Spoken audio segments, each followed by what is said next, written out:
La saludo a Amanda Almada, que es periodista parlamentaria acreditada en el Congreso de la Nación. Amanda, ¿qué tal? Buen día, ¿cómo te va? ¿Qué tal? Buen día, ¿cómo estás? Buenos días. Bien. Gracias por atendernos. Amanda, ¿estalló el Congreso este año?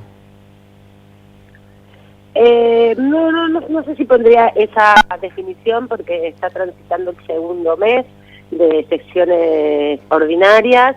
Veremos el ritmo que imprime el Ejecutivo Nacional, principalmente el debate parlamentario. Lo que sí hay que decir es que tanto diputados como Senado son lugares donde la oposición tiene mayoría, las distintas expresiones de la oposición. Entonces, sin duda es un foco de atención muy importante porque, si bien hoy los gobernadores, todos los gobernadores son opositores al gobierno nacional, no son del mismo signo político, por más que tengan mayor o peor cercanía al gobierno nacional, el Congreso se vuelve justamente en esta composición tan desigual entre el oficialismo y la oposición en un foco de atención importante porque se escuchan las voces de los opositores con más fuerza, ¿no? Cuando los gobernadores se retraen a su gestión o no tienen que discutir con el oficialismo, como pasó en los primeros meses del año, respecto, por ejemplo, a las nuevas políticas de partidas presupuestarias que está llevando adelante el gobierno de Javier Milei, el Congreso se transforma en un lugar muy importante, sobre todo porque desde allí es una tribuna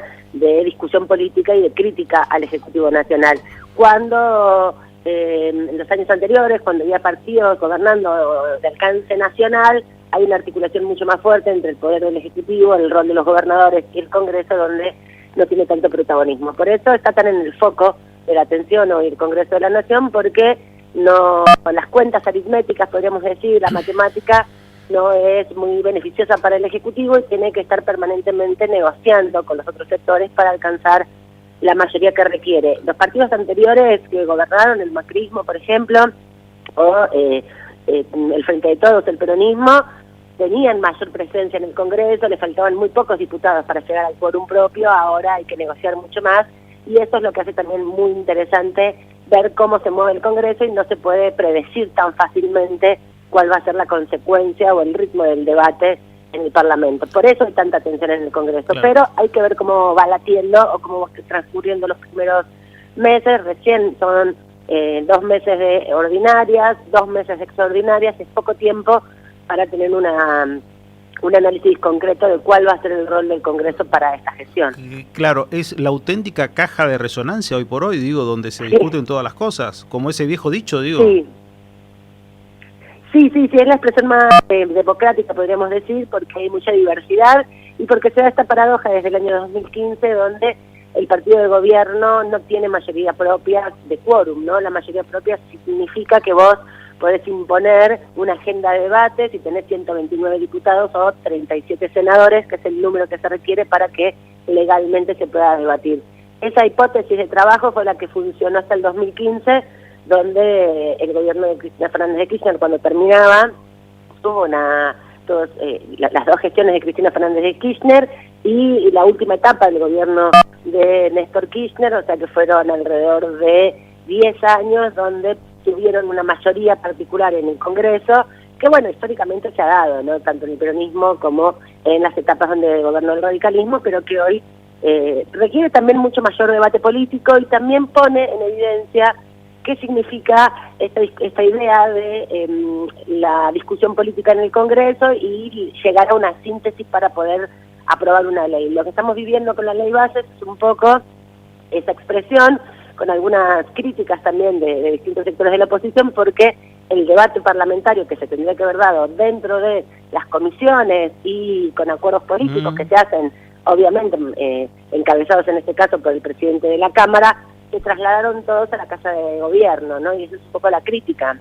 Los puntos finales o la síntesis que tiene el texto que mañana comienza a discutirse en Cámara de Diputados nuevamente, en esta etapa de discusión se resolvió en Casa Rosada con el ministro Francos y con el jefe de gabinete y no tanto en los pasillos del Parlamento, ¿no? Y eso también generó hoy, por lo menos, una síntesis un poco más ordenada de un debate político donde todavía no sabemos cómo va a terminar, pero por lo menos se augura que va a haber una aprobación en general desde los sectores opositores que rechazan esta iniciativa sostienen que van a tener 144 votos en general nuevamente, que fue lo que sacó en el mes de febrero cuando se comenzó a discutir la ley bases, pero todavía hay dudas de cómo va a ser el articulado en particular, la votación de los artículos. Lo que va a pasar de diferente de la otra vez es que en vez de discutirse artículo por artículo, son más de 260 artículos los que tiene la ley bases, se va a discutir por capítulos, son 10 los capítulos que engloban distintos temas, así que se van a debatir la idea, la propuesta que ha presentado y que ha aceptado la gran mayoría de la oposición que acompaña este proyecto, recordando que el partido oficial, La Libertad Avanza, tiene solamente 40 diputados y se requieren 129 para aprobar una ley. Bueno, va a estar la discusión de cuáles de todos esos artículos o capítulos va a incorporarse modificaciones. Lo que va a pasar es que seguramente en algunos pasajes, en algunos momentos del debate en particular, desde la oposición dialoguista, que es como se la denomina, se propongan sugerencias y modificaciones, ¿no? Por ejemplo, hay una decisión política de la coalición cívica, del radicalismo, de Hacemos Coalición Federal, el bloque que comanda Miguel Ángel Pichetto, y también de Innovación Federal, que es un bloque de 9 diputados que reúne a legisladores que representan a gobernadores provinciales, por ejemplo Neuquén, por ejemplo la provincia de Santa Cruz, que no representan a un partido nacional, sino un partido provincial, Misiones. Ellos van a insistir en incorporar los fideicomisos y las excepciones impositivas para el desarrollo del Fondo Nacional del Tabaco, por ejemplo, que el oficialismo excluyó esta vez del texto, pero como son mayoría, los opositores van a intentar imponer este artículo dentro de uno de los capítulos, así que ahí se va a dar mucha discusión política, y lo mismo va a pasar con el debate de las privatizaciones, ¿no? Que hay una mayoría acompañando las privatizaciones, pero también hay una crítica de la manera en que se presentan estas 9 empresas que quedaron plausibles de ser privatizadas. Ahora, ¿cómo lo ves al oficialismo? ¿Cómo ves a la oposición? Digo, porque si uno mira al oficialismo, dice el oficialismo, después del escándalo de 2 semanas atrás, Marcela Pagano sí, Marcela Pagano no, Sago desplazado, cosa que no recuerdo un antecedente en el tan corto plazo de, por lo menos, de un desplazamiento del presidente de un bloque oficialista de esa manera. El radicalismo partido al medio en diputados, digo, porque está por ahí la figura de Loredo, pero por el otro lado bajaron más de la mitad de los legisladores radicales al recinto la semana que ha transcurrido. Bueno, ¿cómo ves? Mira, es difícil dar un diagnóstico respecto a eso, está muy bien lo que vos caracterizabas, porque esa es la tensión que se vive hoy en la Cámara de Diputados, y las lecturas que hacemos, quienes hace mucho tiempo que estamos ahí, es que si se convocó a un lunes a una sesión, y cómo se dio también la firma del dictamen el día jueves, da la sensación de que está ya resuelto el final de esta votación. Lo que sí se comenta fuertemente o dejan traslucir los diputados que son de la oposición, que están dialogando, es que no hay tanta claridad, ¿no? Que lo que terminó resolviendo el Ejecutivo Nacional y el presidente de la Cámara, Martín Menem, es hacer un acuerdo más bien genérico con todos los bloques, con la expectativa de una aprobación, negociando distintos temas con distintos espacios políticos. Por esto que te decía, como se requieren 129 votos, el oficialismo cuenta con 40 integrantes, 41 miembros para su bloque, más 40 que son de el PRO, que vota completamente todo en bloque junto a La Libertad Avanza. Así que hay 80 votos ahí ya asegurados.